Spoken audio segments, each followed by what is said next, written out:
കർത്താവിൻ്റെ അതിപരിശുദ്ധമായ നാമം ഇന്ന് വാഴ്ത്തപ്പെടുമാറാകട്ടെ.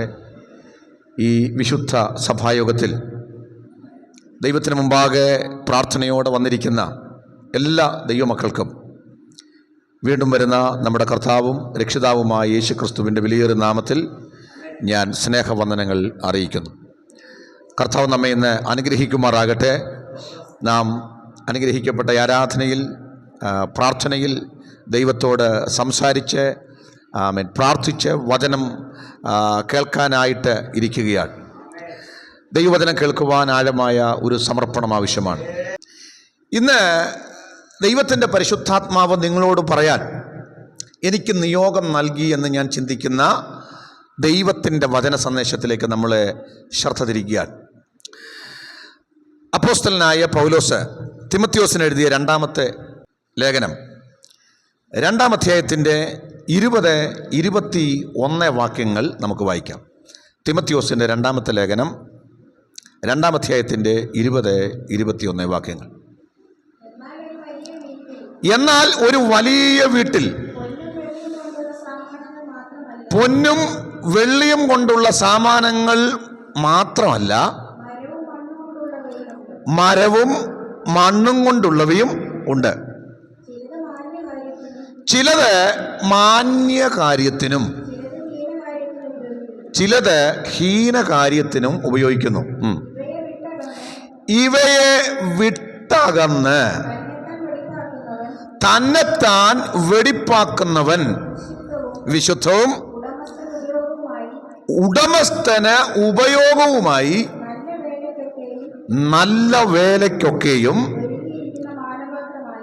ഒരുങ്ങിയിരിക്കുന്ന മാനപാത്രം ആയിരിക്കും. Praise the Lord, praise the Lord. ഇന്ന് പകൽക്കാലം ദൈവത്തിൻ്റെ ആത്മാവ് നമ്മോട് ഇന്ന് രാവിലെ സംസാരിക്കാൻ ആഗ്രഹിക്കുന്ന കാര്യം, ദൈവത്തിന് പ്രയോജനമുള്ള, നമ്മുടെ യജമാനന് പ്രയോജനമുള്ള, ഉപയോഗമുള്ള മാനപാത്രമായി ഞാനും നിങ്ങളും രൂപാന്തരപ്പെടണം എന്ന സത്യമാണ്. Praise the Lord. സഭ എന്ന് പറയുന്നത് ഒരു വലിയ വീട് പോലാണ്, വലിയ വീട് പോലാണ്. അവിടെ പറയുന്നു, ഒരു വലിയ വീട്ടിൽ ധാരാളം പാത്രങ്ങളുണ്ട്. ഒരു വലിയ വീട്ടിൽ ധാരാളം പാത്രങ്ങളുണ്ട്. പൊന്നുകൊണ്ടുള്ളവയുണ്ട്, വെള്ളി കൊണ്ടുള്ളവയുണ്ട്, മരം കൊണ്ടുള്ളവയുണ്ട്, അങ്ങനെയൊക്കെയല്ലേ. അപ്പോ പലതരത്തിലുള്ള പാത്രങ്ങൾ, പലതരത്തിലുള്ള ഉപയോഗം. ചിലത് മാന്യകാര്യത്തിന് ഉപയോഗിക്കുന്ന പാത്രം, ചിലത് ഹീനകാര്യത്തിന് ഉപയോഗിക്കുന്ന പാത്രം. പക്ഷെ അപ്പോസ്തലൻ പറയുക, നിങ്ങൾ നിങ്ങളുടെ ജീവിതത്തിൽ നിന്ന് നിങ്ങളുടെ ഹീനത, അശുദ്ധി, നിങ്ങളുടെ പാപം, യജമാനൻ ഉപയോഗിക്കാൻ കഴിയാത്ത നിലയിലുള്ള നിങ്ങളുടെ ജീവിതത്തിലെ ആ എല്ലാ ഹീനതകളും നിങ്ങളൊന്ന് നീക്കി നിങ്ങളെ തന്നെ ഒന്ന് ശുദ്ധീകരിച്ചാൽ നിങ്ങളെല്ലാവരും യജമാനന് ഉപയോഗിക്കാൻ പറ്റുന്ന യോഗ്യമായ മാനപാത്രമായി മാറും. സ്തോത്രം. ഒരു പാത്രത്തിന്റെ വില എന്ന് പറയുന്നത് ആ പാത്രത്തിന്റെ ഷേപ്പല്ല, അതിന്റെ വില അതിന്റെ ഉപയോഗമനുസരിച്ചാ. ഹീനകാര്യത്തിന് ഉപയോഗിക്കുന്ന പാത്രം എത്ര മനോഹരമായിരുന്നാലും മാന്യകാര്യത്തിന് ഉപയോഗിക്കുന്ന പാത്രം പോലെ വരില്ല. എത്ര പേർക്ക് ഇന്ന് പകൽക്കാലം ദൂത് മനസ്സിലായി? ദൈവം നമ്മെ ഈ രക്ഷയ്ക്ക് വിളിച്ചത് രക്ഷിക്കപ്പെട്ടവരായി ഇവിടെ ജീവിക്കാൻ മാത്രമല്ല, പകരം യജമാനനായ ദൈവത്തിന് വേണ്ടി മാന്യമായ, അനുഗ്രഹിതമായ അവിടുത്തെ വേലയ്ക്ക് വേണ്ടിയാണ്. അവിടുത്തെ ഹിതം നിവർത്തിക്കാനാണ്, അവിടുത്തെ ഇഷ്ടം നിവർത്തിക്കാനാണ്. എന്നാൽ ചില പാത്രങ്ങൾ തങ്ങളുടെ ഇഷ്ടം നിവർത്തിക്കുന്നതിന്, ജഡത്തിന്റെ ഇഷ്ടം നിവർത്തിക്കുന്നതിന്, തങ്ങളുടെ താല്പര്യങ്ങൾ അവൻ നടത്തുന്നതിന് വേണ്ടി അവൻ ഉപയോഗമുള്ളവരായി തീരുമ്പോൾ ദൈവം പറയുകയാ, അവയെ വിട്ട് ഈ ദിവസങ്ങളിൽ തന്നെത്താൻ വെടിപ്പാക്കാൻ നീ ഒന്ന് തയ്യാറായാൽ ദൈവം നമ്മളെ എല്ലാവരെയും ഉപയോഗിക്കാൻ തുടങ്ങും. ചോദ്യം, നാം ദൈവത്തിൻ്റെ കയ്യിലെ മാനപാത്രമാണോ അതോ ദൈവത്തിൻ്റെ കയ്യിലെ ഹീനപാത്രമാണോ? രണ്ടിനെയും, അല്ലെങ്കിൽ അതിന് മേലൊരു കൺട്രോൾ ദൈവത്തിന് തന്നെയാണ്. എന്ന് വെച്ചാൽ ദൈവം വെച്ചിരിക്കുന്ന രണ്ടിനെയും ദൈവം തന്നെ എന്ന് പറഞ്ഞാൽ അതിൻ്റെ അർത്ഥം തെറ്റിദ്ധരിക്കരുത്. എല്ലാരെയും വിളിച്ചതാരാ? എല്ലാരെയും വിളിച്ചതാരാ? ദൈവമാ. ഉടമസ്ഥൻ ദൈവമാ. പക്ഷേ ചിലത് എന്ത് ചെയ്യുന്നു? ഹീനകാര്യത്തിന് ഉപയോഗിക്കപ്പെടുന്നു. എന്തുകൊണ്ടാ ചിലർ ഹീനകാര്യത്തിന് ഉപയോഗിക്കപ്പെടുന്നത്? അതിൻ്റെ കാരണം അവർ തന്നെത്താൻ വെടിപ്പാക്കുന്നില്ല. നമ്മളെയൊക്കെ ദൈവം വിളിച്ചത് ദൈവത്തിന് പ്രയോജനമുള്ളവരായി തീരാൻ വേണ്ടിയാ. പക്ഷേ രക്ഷിക്കപ്പെട്ട അന്ന് മുതൽ നമ്മുടെ ജീവിതത്തിൽ ദൈവം ആഗ്രഹിക്കുന്ന വ്യത്യാസം, രൂപാന്തരം അകത്ത് സംഭവിച്ചില്ലെങ്കിൽ നമ്മളെ കൊണ്ടുള്ള ഉപയോഗം മാറിപ്പോകും. എത്ര പേർക്ക് മനസ്സിലായി? സ്തോത്രം. പൗലോസ് പറയുക, നമ്മളെ സൽപ്രവർത്തിക്കായി സൃഷ്ടിച്ചതാണ്. അപ്പൊ നമ്മുടെ വിളി മാന്യകാര്യത്തിന് വേണ്ടിയാ. നമ്മുടെ എല്ലാവരുടെയും വിളി എന്തിനു വേണ്ടിയാ? മാന്യകാര്യത്തിന് വേണ്ടിയാ. ദൈവത്തിന്റെ കയ്യിലെ ഇണങ്ങിയ ആയുധങ്ങളായി ദൈവത്തിന് പ്രയോജനപ്പെടാൻ വേണ്ടിയാണ് നമ്മളെ വിളിച്ചത്. പക്ഷേ ഉപയോഗത്തിൽ ഹീനകാര്യങ്ങളിലേക്ക് പോകുന്നെങ്കിൽ അതിൻ്റെ കാരണം അവൻ വെടിപ്പാക്കേണ്ട മണ്ഡലങ്ങളിൽ വെടിപ്പുണ്ടായിട്ടില്ല, അകത്ത് രൂപാന്തരം ഉണ്ടായിട്ടില്ല. ദൈവം ആഗ്രഹിക്കുന്ന നിലയിൽ നമ്മുടെ അകത്ത് വ്യത്യാസം വരാത്തത് കൊണ്ടാണ് മാന്യകാര്യത്തിന് ദൈവം നമ്മളെ പ്രയോജനപ്പെടുത്താത്തത്, ദൈവം നമ്മളെ ഉപയോഗിക്കാത്തത് എന്ന് എത്ര ദൈവമക്കൾ ഇന്ന് പകൽക്കാലം തിരിച്ചറിയും? സ്തോത്രം. അപ്പോസ്തലനായ പൗലോസ് കൊരിന്ത്യർക്ക് എഴുതിയ ലേഖനം 1 കൊരിന്ത്യർ 3:16-17 എല്ലാവർക്കും പരിചയമുള്ള വാക്യമാണ്. നിങ്ങൾ ദൈവത്തിന്റെ മന്ദിരമെന്നും ദൈവത്തിന്റെ ആത്മാവ് നിങ്ങളിൽ വസിക്കുന്നു എന്നും അറിയുന്നില്ലയോ? ദൈവത്തിന്റെ മന്ദിരം നശിപ്പിക്കുന്നവനെ ദൈവം നശിപ്പിക്കും. ശ്രദ്ധിച്ചോ? നമ്മളാരാ? ദൈവത്തിൻ്റെ ആത്മാവ് വസിക്കുന്ന അവിടുത്തെ മന്ദിരങ്ങളാണ്. ഇന്ന് പകൽ പരിശുദ്ധാത്മാവ് വസിക്കേണ്ടടുത്ത് ആത്മാവ് വസിക്കാതെ ആ ആത്മതലം മാറിപ്പോയാൽ നിങ്ങളൊന്ന് നോക്കിക്കേ. പിന്നെ ആത്മാവ് മാറിപ്പോയാലുള്ള അവസ്ഥ പിന്നെ അശുദ്ധമായ അനുഭവങ്ങളിലേക്ക് പോകുകയാ, പരാജയങ്ങളിലേക്ക് പോകുകയാ.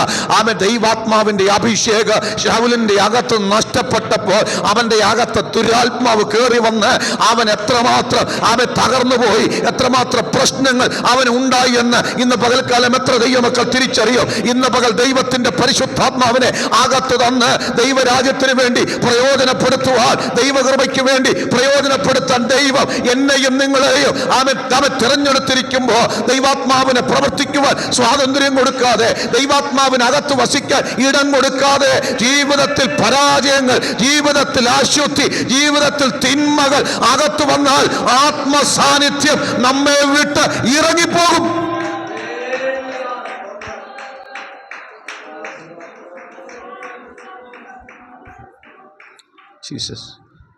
ജീസസ് എത്ര വലിയ സത്യമല്ലേ?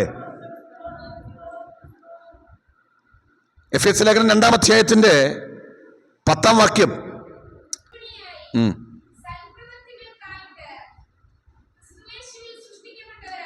ശ്രദ്ധിച്ചോ?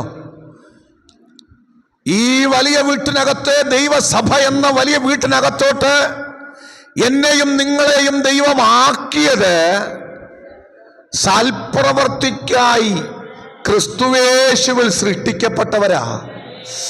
നമ്മുടെ ഈ പുതു സൃഷ്ടിയുടെ ഉദ്ദേശം സൽപ്രവൃത്തിക്കായി, അതിനെ ദൈവത്തിന്റെ ആത്മാവ് നിറച്ച മന്ദിരമാക്കി, ആത്മാവിനാൽ നയിക്കപ്പെടാൻ, ആത്മാവിനാൽ നിയന്ത്രിക്കപ്പെട്ട് ആത്മാവിന്റെ ഫലം പുറപ്പെടുവിക്കുന്ന ആത്മികരായി ജീവിച്ച് ദൈവത്തിന്റെ സ്നേഹവും ദൈവത്തിന്റെ മഹത്വവും ദേശത്തും ദൈവസഭയിലും കുടുംബത്തിനകത്തും വെളിപ്പെടുത്തുവാൻ ദൈവത്താൽ നിയോഗിക്കപ്പെട്ടവരാണ് ഞാനും നിങ്ങളും.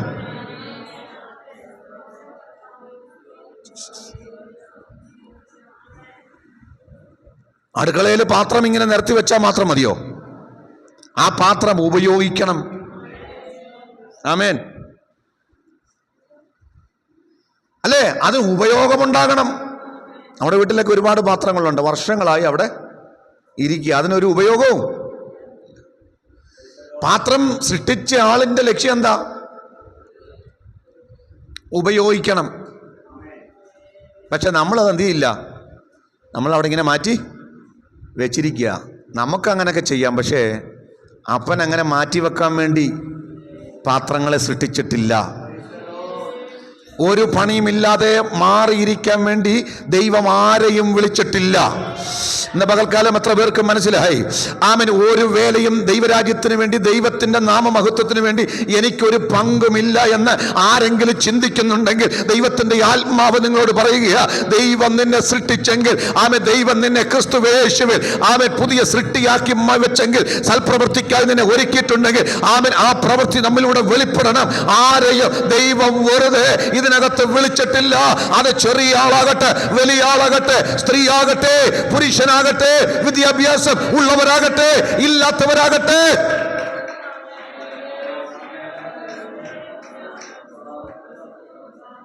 ജീസസ് ജീസസ് സകല ആളുകളെ കുറിച്ചും ദൈവത്തിന് അതിമഹത്തായ അവിടുത്തെ പദ്ധതികളുണ്ട്.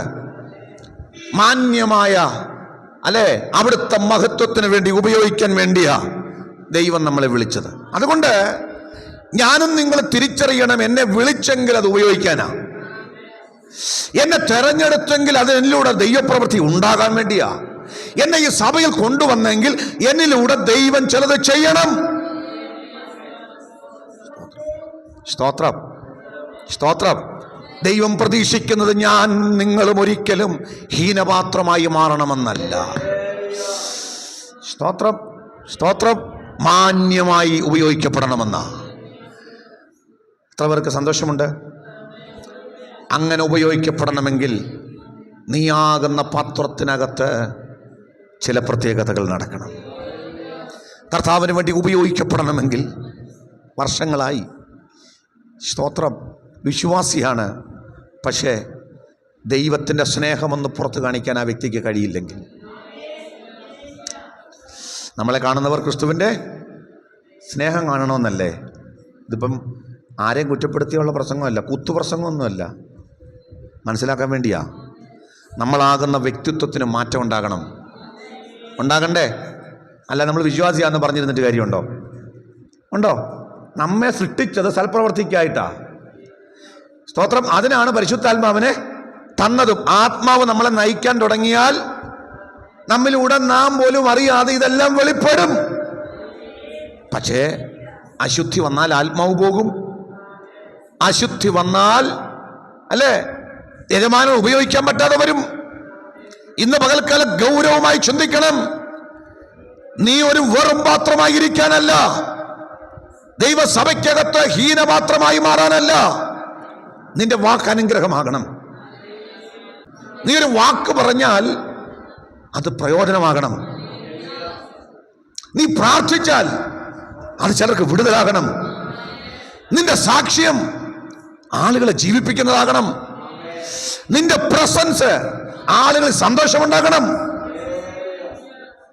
അതവർക്ക് സീരിയസ് ആയി ചിന്തിക്കുന്നുണ്ട്. നമ്മളൊരിടത്ത് കടന്നു ചെല്ലുമ്പോൾ അവർക്ക് ആനന്ദം ഉണ്ടാകണം.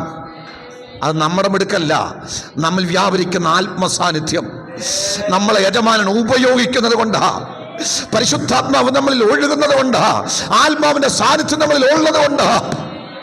ഇന്ന് പകൽക്കാലം എത്ര പേര് സീരിയസ് ആയിട്ട് ചിന്തിക്കുന്നുണ്ട്, കർത്താവേ അന്ത്യകാലമാ, ഞാൻ നേരത്തെ പറഞ്ഞു കഴിഞ്ഞു, അരുമനാഥന്റെ വരവ് ഏറ്റവും അടുത്തിരിക്കുകയാ, കാഹളം ധ്വനിക്കാൻ സമയമായിരിക്കുകയാ. ആമേൻ. ദൈവരാജ്യം അടുത്തു നിൽക്കുമ്പോ തമ്പുരാന്റെ വരവ് അടുത്തു നിൽക്കുന്ന ഈ സമയത്തെങ്കിലും നമ്മളാകുന്ന പാത്രങ്ങളെ നമ്മുടെ യജമാനന് ഉപയോഗിക്കണം. അവയെ വിട്ടകന്ന് തന്നെത്താൻ വെടിപ്പാക്കിയാൽ, അപ്പൊ ചിലതിനെ എന്ത് ചെയ്യണം? ആമേൻ. എത്ര പേരെൻ്റെ കൂടെ ഉണ്ട്? സ്തോത്രം പറയുമോ? സ്തോത്രം പറയുമോ? ജീസസ്. അപ്പൊ യജമാനൻ ഉപയോഗിക്കുന്ന പാത്രത്തിന്റെ പ്രത്യേകത ഒന്ന്, അത് ശുദ്ധീകരിക്കപ്പെട്ട പാത്രമാണ്. എത്ര പേര് മനസ്സിലാക്കുന്നുണ്ട്? ഇന്ന് പകൽക്കാലം വർഷങ്ങൾ ഒത്തിരി പോയത് കൊണ്ട് യജമാനൻ ഉപയോഗിക്കണമെന്നില്ല. സ്തോത്രം. ഭയങ്കര വലിപ്പമുള്ള പാത്രമാണ്, അതുകൊണ്ട് ഉപയോഗിച്ചേക്കാം എന്നാരും ചിന്തിക്കരുത്. ഭയങ്കര വലിപ്പമുണ്ട് എന്നാ ഉപയോഗിച്ചേക്കാം, അങ്ങനെയാണോ? ഇതിന്റെ വലിപ്പവും ഗുണവുമൊന്നുമല്ല, ഇത് ശുദ്ധിയുള്ളതാണോ എന്നുള്ളതാ. സഭയ്ക്കകത്ത് നിങ്ങളുടെ സ്ഥാനം ദൈവം അതൊന്നും നോക്കുന്നില്ല. നിങ്ങൾ എത്ര വർഷമായി വിശ്വാസത്തിൽ വന്നത്, അതൊന്നും ദൈവത്തിന് വിഷയമല്ല. കഴിവുണ്ടോയെന്നും നോക്കുന്നില്ല. കഴിവുള്ളവരെ ഒന്നുമല്ല ദൈവം ഉപയോഗിക്കുന്നത്. കഴിവൊന്നും ഇതിന് മാനദണ്ഡം അല്ല. പണം മാനദണ്ഡമല്ല. അല്ലേ? നിങ്ങൾ ഇത്ര വർഷമായി വന്നു, അതൊന്നും മാനദണ്ഡമല്ലെന്നേ. സ്ത്രീയാണോ പുരുഷനാണോ എന്നതും മാനദണ്ഡമല്ല. പക്ഷേ മാനദണ്ഡം ഒന്നു മാത്രം, ശുദ്ധീകരിക്കപ്പെട്ടവരെ ദൈവം ഉപയോഗിക്കും, ശുദ്ധീകരിക്കപ്പെടാത്തവരെ ദൈവം ഉപയോഗിക്കില്ല. യോസഫ് തന്റെ യൗവനകാലത്ത് ഒത്തിരി പരീക്ഷണങ്ങളിലൂടെ പോയി, അല്ലേ? അശുദ്ധിയും പാപവും അകത്ത് കടക്കാവുന്ന സാഹചര്യങ്ങൾ ഒത്തിരി വന്നു. പക്ഷേ പാപമകത്ത് കടക്കാൻ യോസഫ് വിസമ്മതിച്ചത് കൊണ്ട്, അതിനെ വിട്ടോടിയത് കൊണ്ടാണ്, സ്തോത്രം സ്തോത്രം, കാരാഗ്രഹത്തിൽ കിടന്ന ആ പാത്രം, പൊട്ടക്കണത്തിൽ കിടന്ന ആ പാത്രം, ആരും അറിയാതെ കിടന്ന ആ പാത്രം രാജകൊട്ടാരത്തിൽ ഉപയോഗിക്കപ്പെട്ടത് അതിനൊറ്റ കാര്യമേ ഉള്ളൂ. അവൻ തന്റെ ശരീരത്തെ, തന്റെ പ്രാണനെ, തന്റെ ആത്മാവിനെ, തന്റെ മുഴു ജീവിതത്തെ വിശുദ്ധമായി സൂക്ഷിച്ചു.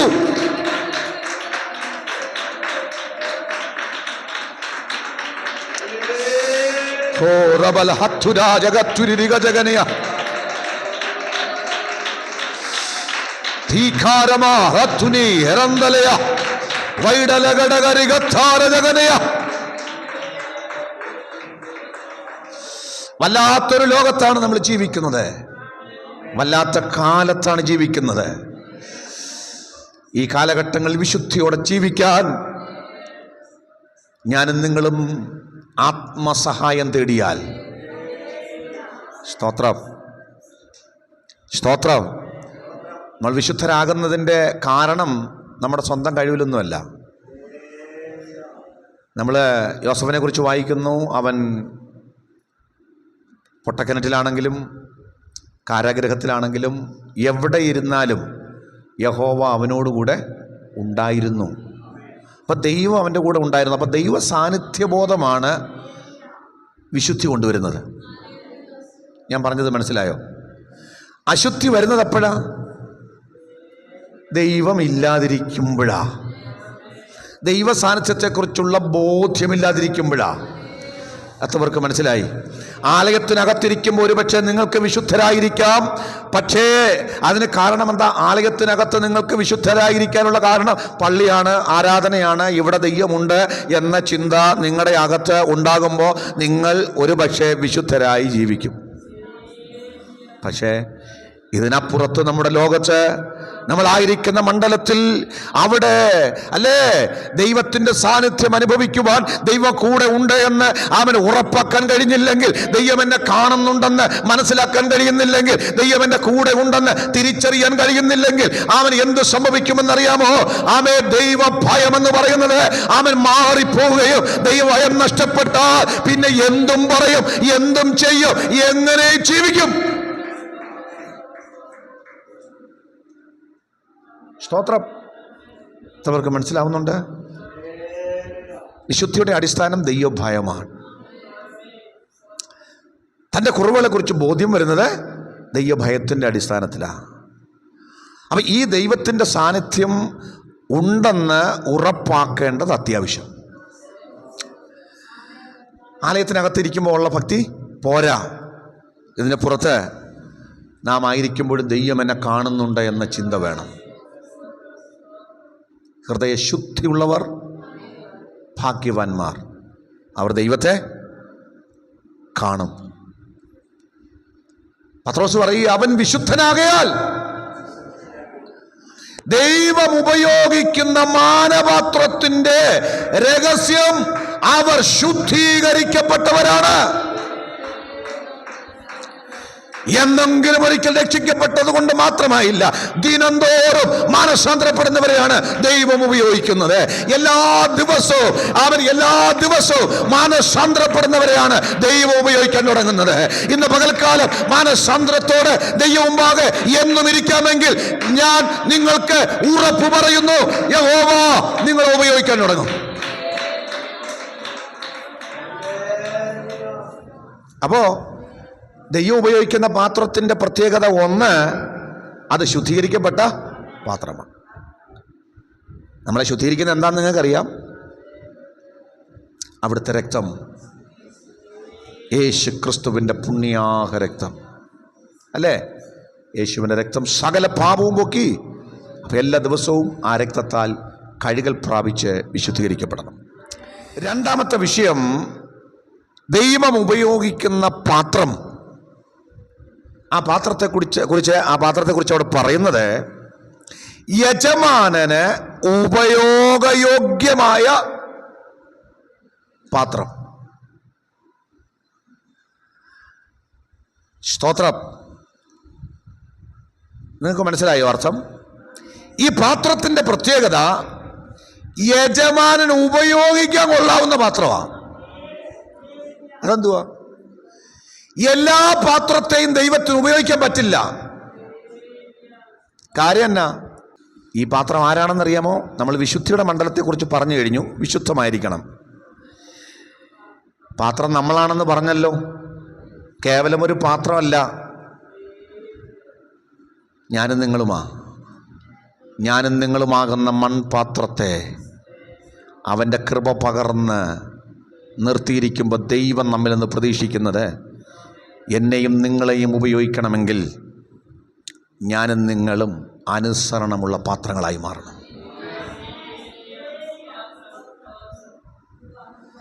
നമ്മൾ നമ്മുടെ വീട്ടിലിരിക്കുന്ന പാത്രം എടുത്ത് അവിടെ വെച്ചാൽ അവിടെ ഇരിക്കും. അടുപ്പത്തോട്ട് വെച്ചാൽ തന്നെ ചാടുവോ? എടുത്തെഴുന്നേറ്റ് ചാടുവോ?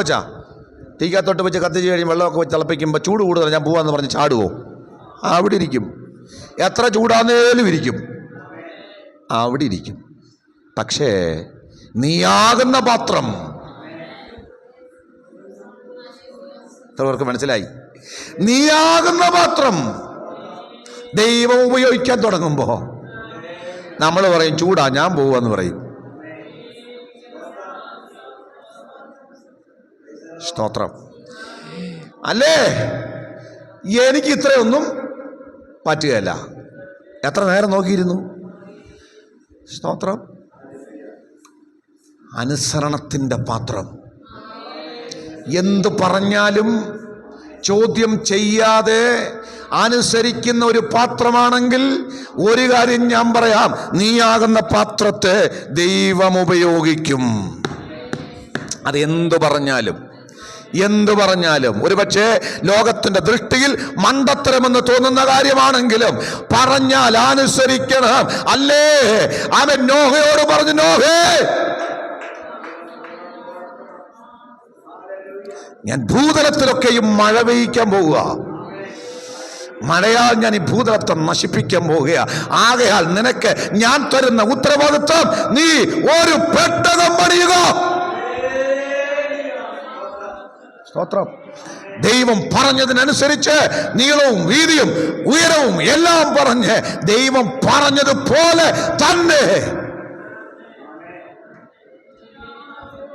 കളിയാക്കലുകൾ ഒത്തിരി, അപമാനങ്ങൾ ഒത്തിരി, പക്ഷേ ആ മനുഷ്യൻ തകർന്നില്ല, തളർന്നില്ല, അധൈര്യപ്പെട്ടു പോയില്ല. ആമേൻ. അവൻ പണിതു മനോഹരമായ ഒരു പെട്ടകം. Jesus, Jesus, Jesus, Jesus. അതേ ദൈവം പറഞ്ഞു, നീ പണിത പെട്ടകത്തിനകത്തോട്ട് കയറ, നീയും നിന്റെ കുടുംബവും. അല്ലേ? പെട്ടകം പണിത മാത്രമാണോ? നാട് മുഴുവനും നടന്ന് വിളിക്കണം, രക്ഷപ്പെടാൻ ഞാൻ പെട്ടകമുണ്ടാക്കിയിട്ടുണ്ട്, നശിക്കാതിരിക്കാൻ വന്ന് കയറണം. ആ നീതിപ്രസംഗിയുടെ പ്രസംഗത്തെ ആളുകൾ പുച്ഛിച്ചു, അപമാനിച്ചു. പക്ഷേ അവൻ കുലുങ്ങിയില്ല. കാരണം അവൻ ദൈവത്താൽ ഉപയോഗിക്കപ്പെടുന്ന മാനപാത്രമാണ്. അനുസരണത്തിൽ തികഞ്ഞവനാ. ഇന്ന് പകൽക്കാലം ദൈവം ഉപയോഗിക്കണമോ? അനുസരണമുള്ളവരെ മാത്രമേ ദൈവം ഉപയോഗിക്കത്തുള്ളൂ. ദൈവം അനുഗ്രഹിക്കുന്ന, ദൈവം ഉപയോഗിക്കുന്ന മാനപാത്രമാണോ? ദൈവം എന്തു പറഞ്ഞാലും ചോദ്യം ചെയ്യാതെ അനുസരിക്കാൻ ഇന്ന് പകൽ തയ്യാറുണ്ടോ?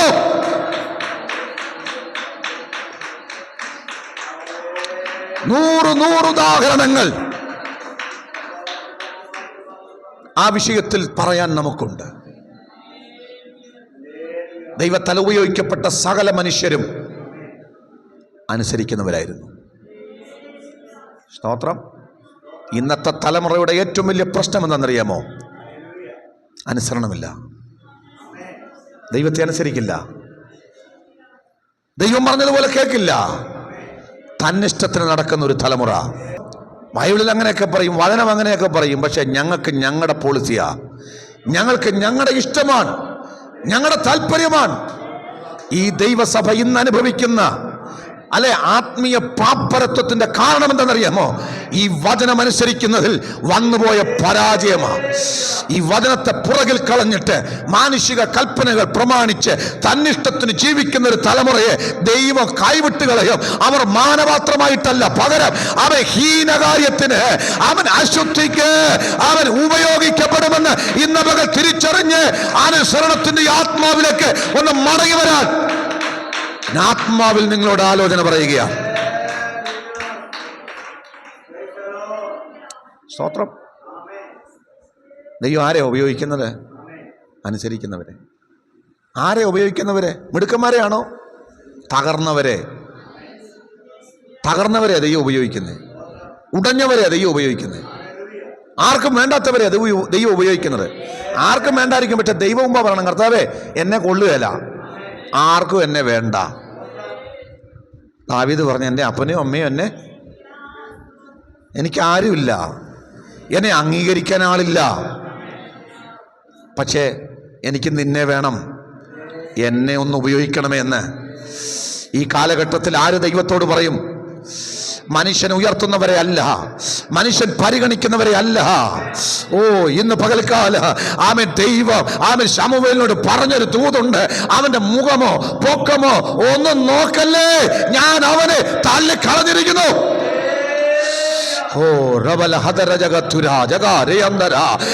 കാഴ്ചയാലല്ല, കാഴ്ചപ്രകാരം വിധിക്കുന്നവനല്ല. ഇന്ന് പകൽക്കാലം മനുഷ്യൻ പുറമേ ഉള്ളത് കാണുമ്പോ ദൈവം ഹൃദയങ്ങളെ നോക്കുകയാ. ഒരുക്കമുള്ള ഹൃദയത്തോടെ, തകർച്ചയുള്ള ഹൃദയത്തോടെ.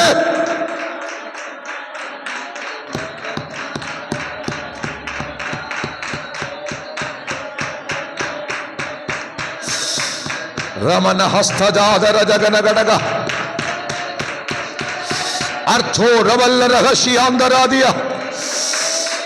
ഓ, ഇന്ന് പകൽക്കാലം ആത്മാവ് ചിലരോട് തൂത് പറയുകയാ. ആമേൻ. നിന്നെ ആർക്കും വേണ്ടായിരിക്കുക, നിന്റെ കുടുംബത്തിന് നിന്നെ വേണ്ടായിരിക്കുക, നിന്റെ ചാർച്ചക്കാർക്ക് നിന്നെ വേണ്ടായിരിക്കുക. പക്ഷെ പറയുകയാ, ദൈവത്തിന് മുമ്പാകെ സമർപ്പിച്ച്, അപ്പച്ച അവൻ എനിക്ക് അങ്ങേ വേണം, അങ്ങയുടെ രാജ്യത്തിന് വേണ്ടി, അങ്ങയുടെ ഇഷ്ടത്തിന് വേണ്ടി എന്നെ ഉപയോഗിക്കണമേ. എനിക്ക് കഴിവില്ല ആമേൻ, എനിക്ക് വിദ്യാഭ്യാസമില്ല, എനിക്ക് യോഗ്യതകളില്ല. കർത്താവേ, എന്നെ നിന്റെ കരങ്ങളിൽ ഇന്ന് തരികയാ, എന്നെ ഒരു മാനപാത്രമാക്കി തീർക്കണമേ എന്ന് ആമേൻ ആര് നിലവിളിച്ചു പറയും? ദൈവം അവരെ മാനപാത്രമായി ഉപയോഗിക്കുന്ന ദൈവമാ.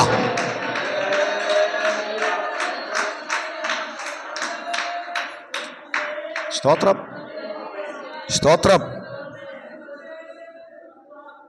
നമ്മൾ ഈ ദിവസങ്ങളിൽ ദൈവം ഭാഗം തകർക്കപ്പെട്ട് താഴ്മയോടെ ഇരിക്കണം. തകരാമെങ്കിൽ നിങ്ങളെ ദൈവം ഉയർത്തും. അതുകൊണ്ട് അവൻ നിങ്ങളെ തക്ക സമയത്ത് ഉയർത്തേണ്ടതിന് ദൈവത്തിൻ്റെ അല്ല ബലമുള്ള കൈക്കീഴിൽ താണിരിപ്പി. താഴ്മയോടെ, കർത്താവേ ഞാൻ വരിക, എന്നെ ഒന്ന് ഉപയോഗിക്കണമെന്ന് പറഞ്ഞാൽ എൻ്റെ ഹീനത മാറ്റണം. പറഞ്ഞു കഴിഞ്ഞാൽ അശുദ്ധി പ്രശ്നം കേട്ടോ. നിങ്ങൾ പാവപ്പെട്ടവരായതുകൊണ്ടോ നിങ്ങൾ താഴ്മയുള്ളവരെ കൊണ്ടോ ഉയർത്തത്തില്ല. അശുദ്ധി പാവമാണെങ്കിലും ആരാണെങ്കിലും അശുദ്ധി ഇരുന്ന് ഉപയോഗിക്കുകയല്ല. അതിന് പരിഹാരം കർത്താവിൽ നിന്ന് നേടിയിട്ട്. സ്തോത്രം. നിങ്ങളുടെ മുൻകാല പാപങ്ങളെ ഒന്നും ദൈവം ഓർക്കുന്നില്ലെന്നേ. സ്തോത്രം. ചിലർ പറയും നിന്നെ ഒന്നും ദൈവം ഉപയോഗിക്കത്തില്ലടാ, നീ അങ്ങനെയല്ലയോ ഇങ്ങനെയല്ലയോ എന്നൊക്കെ പറയുന്നവർ കാണും. പക്ഷെ ദൈവത്തിന് അതൊന്നും വിഷയമല്ല. സ്തോത്രം. ഏൽപ്പിച്ചു കൊടുത്താൽ ദൈവം അവരെ ഉപയോഗിക്കും. സ്തോത്രം, സ്തോത്രം. ലോകമാ വിധി എഴുതുന്നത്, നീ അതല്ലയോടാ, ഇങ്ങനെയല്ലയോ, അങ്ങനെ വന്നതല്ലയോ. പക്ഷെ സ്വർഗം പറയുക, ആമൻ എൻ്റെ സന്നിധിയിൽ നീ എന്നെ, ആമൻ നിന്നെ എൻ്റെ സന്നിധിയിൽ സമർപ്പിച്ച, ഞാൻ നിന്റെ അശുദ്ധി മാറ്റി, നിന്റെ പാപം മാറ്റി, നിന്റെ ഹീനത മാറ്റി, നിന്റെ ബലഹീനത മാറ്റി, എൻ്റെ ബലം നിന്നിൽ പകർന്ന് എൻ്റെ നാമ മഹത്വത്തിനായി നിന്നെ ശക്തിയോടെ ഉപയോഗിക്കും.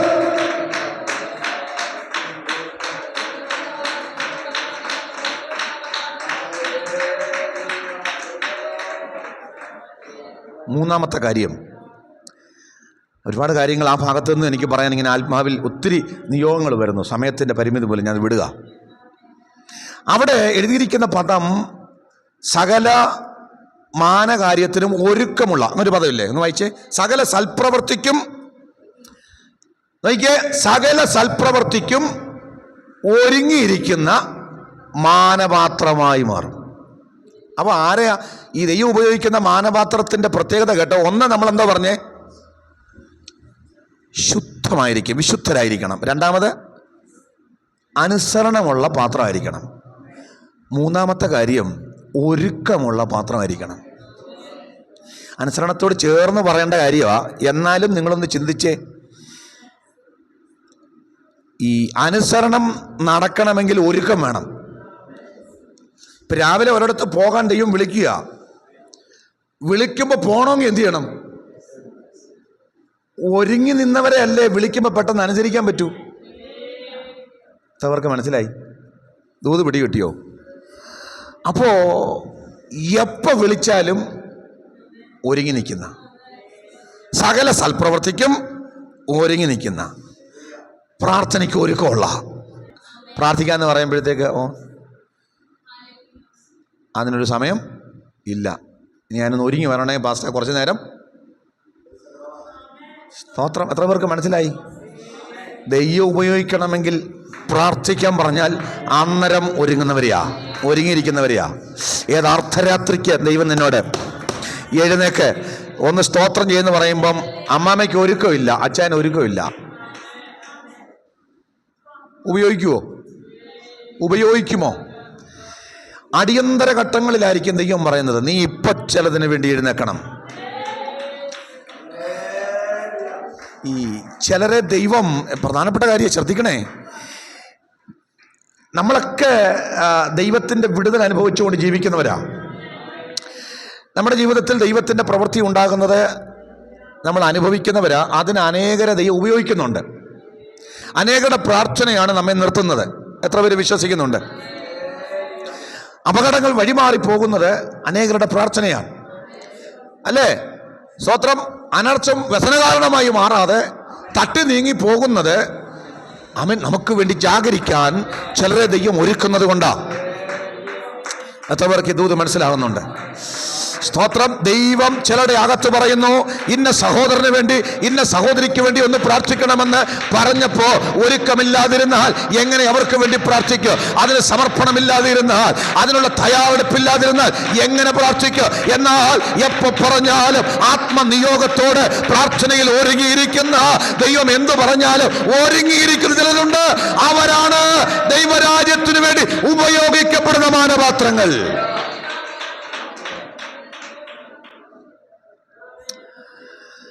അപ്പോ ഒരുക്കമുള്ളവർ അവരെപ്പോ വിളിച്ചാലും എന്താ? ഒരുക്കുക. സ്തോത്രം. എപ്പോ ഏത് കാര്യത്തിന് വിളിച്ചാലും റെഡിയാ. അങ്ങനെ ഇരിക്കുന്നുണ്ടോ? അവരെയാണ് ദൈവം ഉപയോഗിക്കുന്നത്. അവൈലബിൾ ആയിരിക്കണം. ചിലരെ ഉപയോഗിക്കുക വെച്ചാൽ അന്നേരം അവരെ വിളിച്ചപ്പോൾ അവരില്ല. ദൈവത്തിൻ്റെ പരിപാടി നടത്തിയല്ലേ പറ്റൂ, അത്രയല്ലേ പറ്റൂ.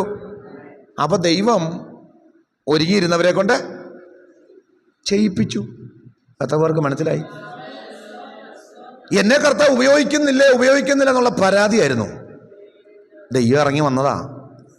നിന്റെ പ്രാർത്ഥന ഉപയോഗിച്ച് ചിലതുണ്ടാകണം, അല്ലേ? നിന്റെ വാക്കുകളിലൂടെ ചിലത് ജീവിക്കണം, നിന്റെ ജീവിതത്തിലൂടെ ചിലതുണ്ടാകണം.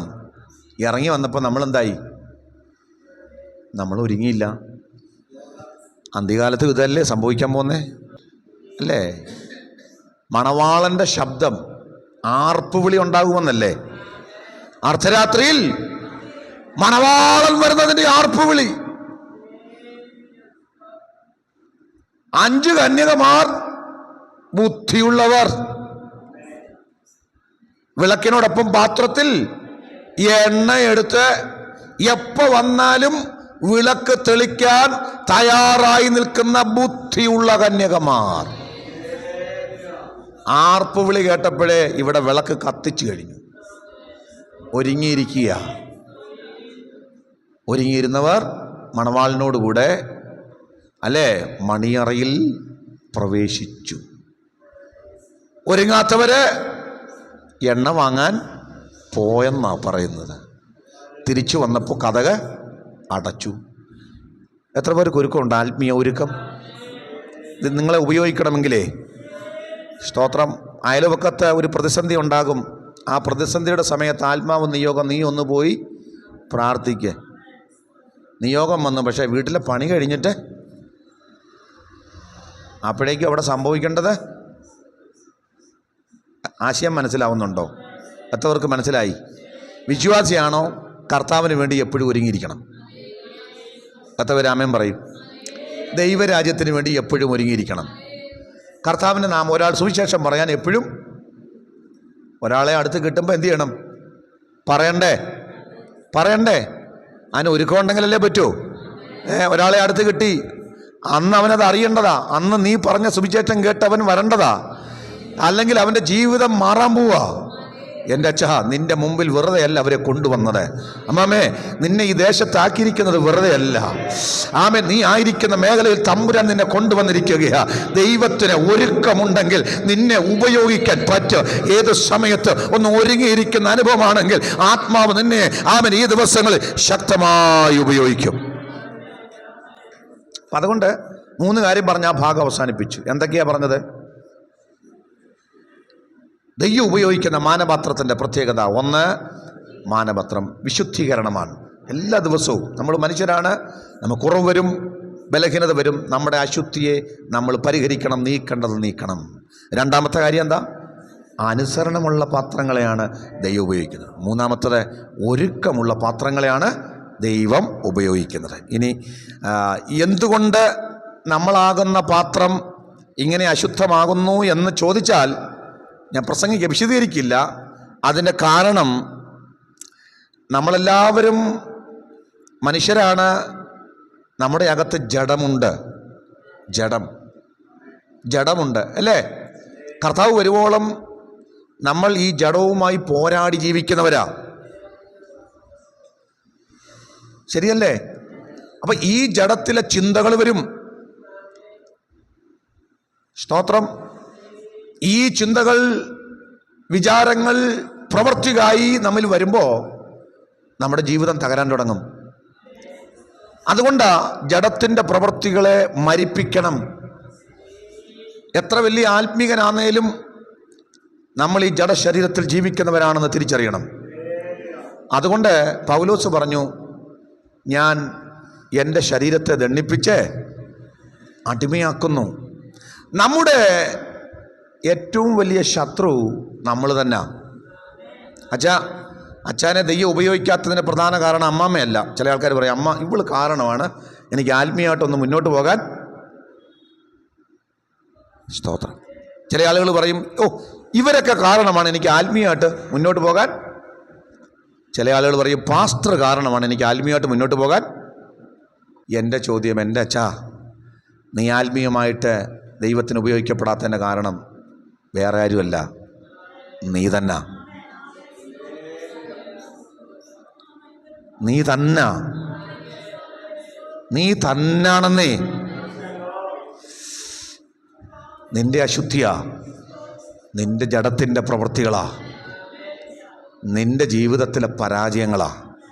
അപ്പം അതുകൊണ്ട് എന്തുകൊണ്ട് നമ്മൾ ദൈവത്താൽ ഉപയോഗിക്കപ്പെടാതെ അശുദ്ധരാകുന്നു എന്ന് ചോദിച്ചാൽ, വ്യക്തിപരമായി ഓരോ ദിവസവും നമ്മളെ മനസ്സിലാക്കുന്നതിൽ നമ്മൾ പരാജയപ്പെടുന്നു. അതാ നമ്മൾ ചിന്തിക്കുന്നത്, നമുക്കൊരു കുഴപ്പവും, ഞാൻ വിശുദ്ധനാണ്, പ്രാർത്ഥിക്കുന്നുണ്ട്, ആരാധിക്കുന്നുണ്ട്, പക്ഷേ നമ്മൾ അറിയുന്നില്ല നമ്മുടെ അകത്തുള്ള ഈ ജഡീകമായ പ്രവൃത്തികൾ, നമ്മളെ അശുദ്ധമാക്കുന്ന ചിന്തകൾ.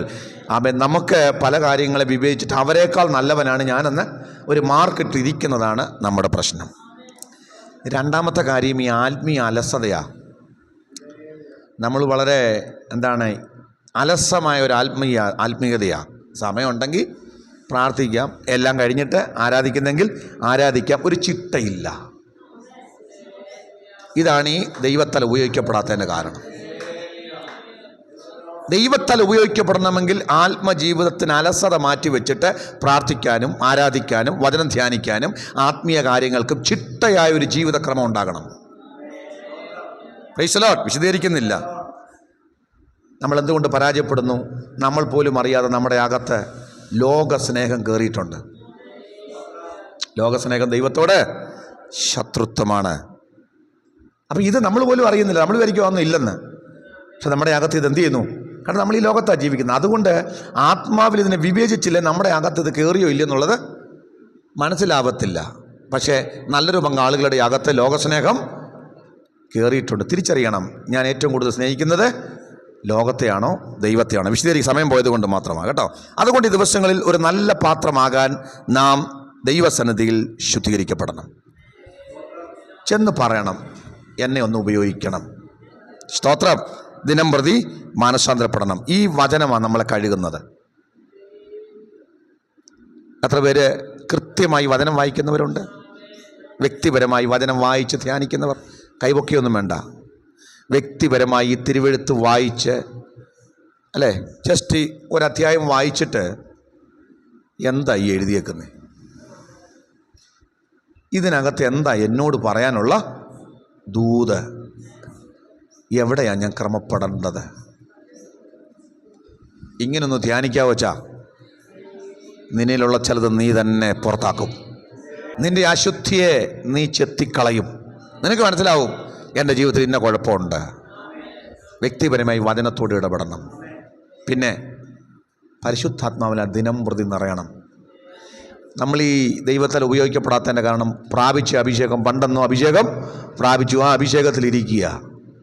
ഇന്ന് പകൽ ആത്മാവ് പറയുന്നു, എല്ലാ ദിവസവും പ്രാർത്ഥിച്ച് ആരാധിച്ച് ഈ നിറവ് നിലനിർത്തണം.